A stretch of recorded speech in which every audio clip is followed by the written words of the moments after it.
In the cash for job scam, now we have Athanasio Monserrat, whom we know as Babush Monserrat, the Honorable Revenue Minister, joining my demand for an independent probe into the job scam.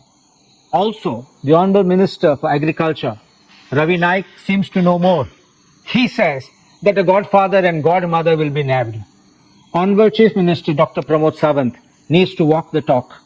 Police investigation will not unravel the whole truth and not name all the players. I also have come to know one thing, that there are certain police officers who are not registering FIRs, they're dissuading complainants from registering the FIRs, they're trying to settle these complaints at the police station, or that they're trying to chase them away.